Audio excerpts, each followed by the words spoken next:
నంద్యాల జిల్లా దోర్నిపాడు మండలంలో ఘరానా మోసం వెలుగు చూసింది. వీరారెడ్డి, రాజారెడ్డి అనే వ్యక్తులు ఉద్యోగాలు ఇప్పిస్తామంటూ నమ్మబలికి అమాయకుల వద్ద నుంచి పెద్ద మొత్తంలో డబ్బులు వసూలు చేశారు. హైదరాబాద్ కంపెనీలో ఉద్యోగాలు ఇప్పిస్తామంటూ ఒక్కొక్కరి దగ్గర 2.5 లక్షల నుండి 3.5 లక్షల వరకు వసూలు చేశారు.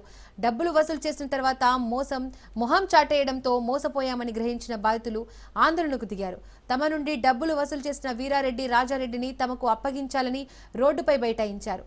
సమాచారం అందుకున్న పోలీసులు ఘటనా స్థలానికి చేరుకుని బాధితులకు సర్ది చెప్పి ప్రయత్నం చేశారు.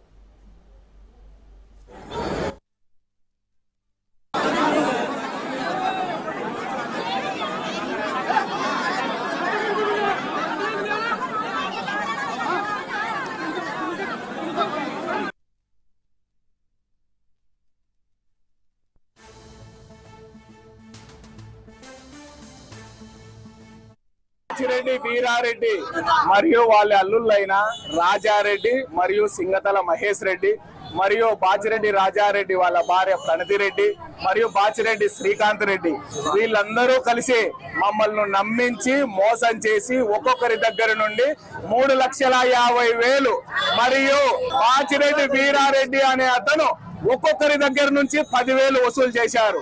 ఎందుకు 3 సంవత్సరాలు ఉద్యోగం ఇస్తాము, నెలకు 40,000 మీకు ఉద్యోగం ఇప్పిస్తామని ఇంటింటి దగ్గరికి వెళ్లి ఇంట్లోని ఆడవాళ్లను ప్రలోభాలు పెట్టి వాళ్ళ బంగారు తాకట్టు పెట్టి ఇల్లు కొంప వాకిలి అన్ని తాకట్టు పెట్టి 3,50,000 డబ్బులు మరియు ఆయన 10,000 కమిషన్ గా తీసుకున్నారు.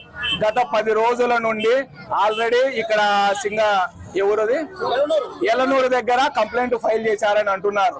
ఇదే కంప్లైంట్ మేము ఇవ్వడానికి వెళ్తే ఎల్లనూరులో కంప్లైంట్ తీసుకోలేదు.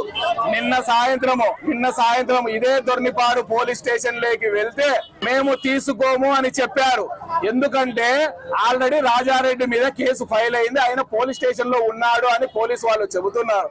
కానీ దానికి సాక్ష్యము ఆయన పోలీస్ స్టేషన్ లో లేడు అనే దానికి సాక్ష్యాలు కూడా ఉన్నాయి. అతను ఆయన స్వగృహమైన హైదరాబాద్ కూకట్పల్లిలో వాళ్ళ ఇంటిలోనే జల్సాగా తిరుగుతా ఉన్నాడు.